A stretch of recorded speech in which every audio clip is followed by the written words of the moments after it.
दीर्घकालीन गुंतवणूक म्हणून आपण सोन्याचे दागिने खरेदी करायला हवेत का सोन्याची बिस्किटं खरेदी करायला पाहिजेत यासाठीचा हा व्हिडिओ इंटरेस्टिंग होणार आहे. शेवटपर्यंत नक्की बघा.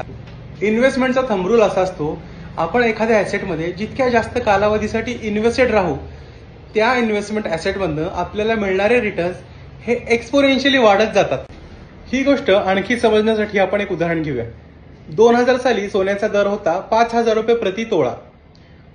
घरातले पुरुष इन्व्हेस्टमेंट म्हणून सोन्याची बिस्किटं किंवा वेडणं खरेदी करणं जास्त प्रेफर करतात.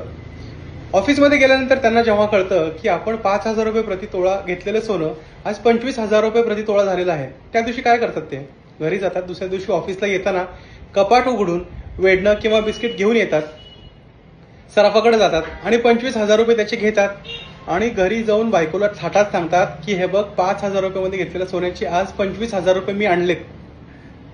आणि जेव्हा सोन्याचे दागिने तुम्ही इन्व्हेस्टमेंट म्हणून खरेदी करता, उदाहरणार्थ तुम्ही तुमच्या गृहिणीसाठी मंगळसूत्र खरेदी करत असाल किंवा बांगड्या खरेदी करत असाल, एका दिवशी जेव्हा भाव वाढलेले तुम्हाला दिसतात त्यावेळेला तुम्ही ते भाव वाढलेत म्हणून वस्तू विकता का? त्यावेळेला दोन गोष्टी आपण नक्की विचार करतो.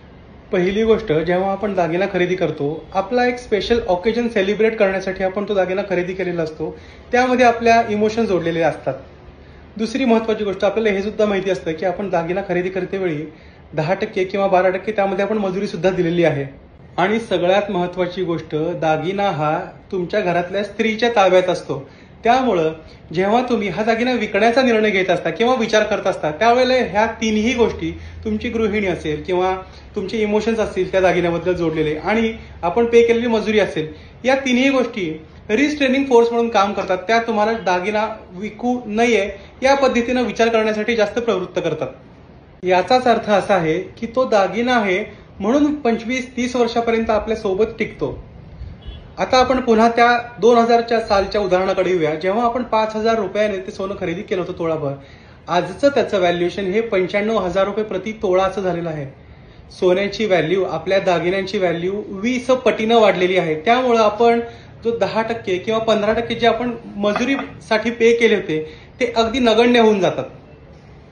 त्यामुळं आपण जेव्हा सोन्याचे दागिने खरेदी करतो त्यामधनं मिळणारा परतावा हा नेहमी जास्त असतो. तुमचं याबद्दल काय मत आहे ते मला कॉमेंट सेक्शनमध्ये नक्की कळवा. पुढच्या व्हिडिओमध्ये भेटूया.